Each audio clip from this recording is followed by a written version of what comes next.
جب ماہ سیام رمضان المبارک جلوہ گر ہوتا ہے، جنت کے 8 دروازے کھول دیے جاتے ہیں، جہنم کے دروازے بند کر دیے جاتے ہیں اور شیاطین جکڑ دیے جاتے ہیں۔ اللہ جل شانہ اس موسم رحمت میں خاص عنایات اپنے بندوں پہ فرماتا ہے۔ ایک نفل ادا کرنے سے فرض ادا کرنے کا ثواب ملتا ہے اور ایک فرض ادا کرنے سے 70 فرائض ادا کرنے کا ثواب ملتا ہے۔ اسی طرح راہ خدا میں 1 روپیہ دو گے تو 70 روپے خرچ کرنے کا ثواب ملے گا۔ اسی طرح باقی نیکیاں بھی جتنی بھی ہم کرتے ہیں،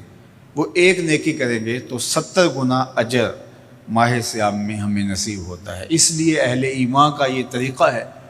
کہ وہ اس مہینے میں کثرت کے ساتھ تلاوت کرتے ہیں، کیونکہ ایک مرتبہ اگر قرآن مجید پڑھ لیا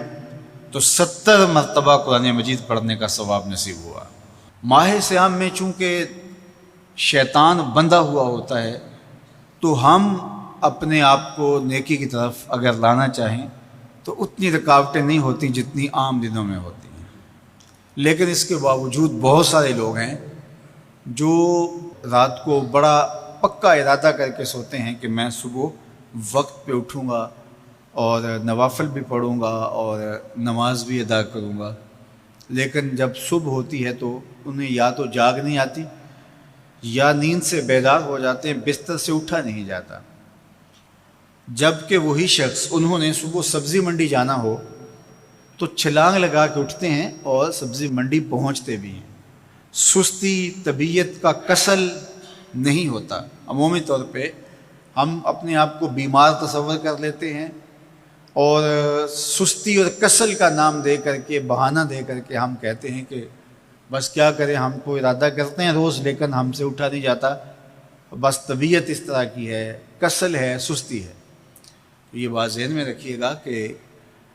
ارادہ کرنے کے باوجود بھی صبح جب ہم اٹھ نہیں پاتے یا کوئی بھی نیکی کا کام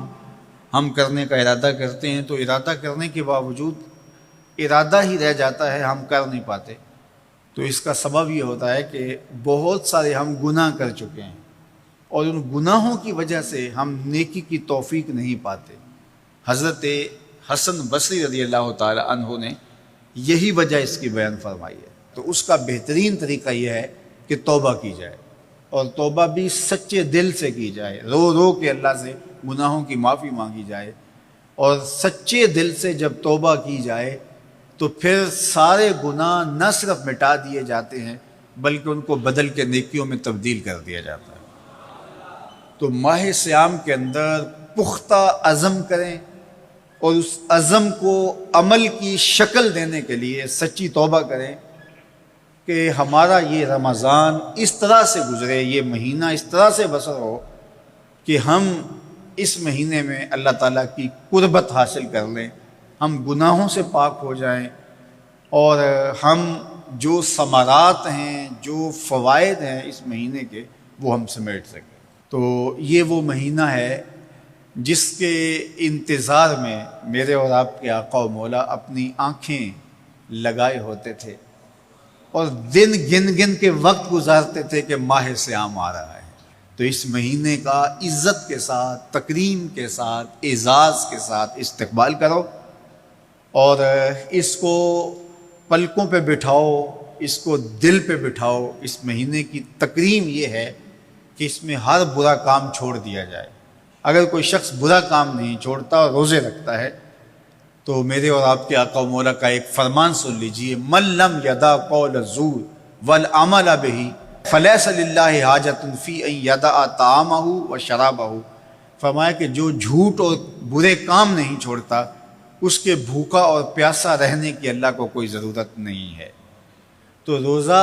خوراک بچاؤ مہم نہیں ہے جو چلائی جاتی ہے، بلکہ یہ تزکیہ نفس کا موسم ہے، باطن کی صفائی کا موسم ہے، اور باطن کی صفائی نہیں ہوتی جب تک ہم کوشش کریں۔ آپ کے بدن پہ بہت ساری میل چڑھی ہوئی ہے اور جمی ہوئی ہے بدن کے ایک ایک عضو پہ میل، تو آپ پانی میں چھلانگ لگا کے باہر بھی آ جاتے ہیں تو میل نہیں اترتی،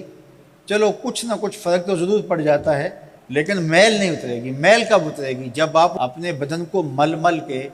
اس کے اوپر صابون لگا کر کے اچھی طرح سے اس کو جب اتاریں گے محنت کوشش سے، تو پھر آپ کا بدن مہک جائے گا، ہلکا پھلکا ہو جائے گا، میل اتر جائے گی۔ یہ موسم رحمت ہے، اللہ کی رحمتوں کا می برسے گا،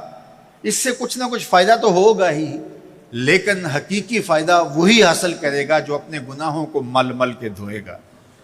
اور اپنے آپ کو صاف کرنے کی کوشش کرے گا۔ تو اپنے من کے میل اتارنے ہیں، اپنے باطن کے میل اتارنے ہیں، اپنے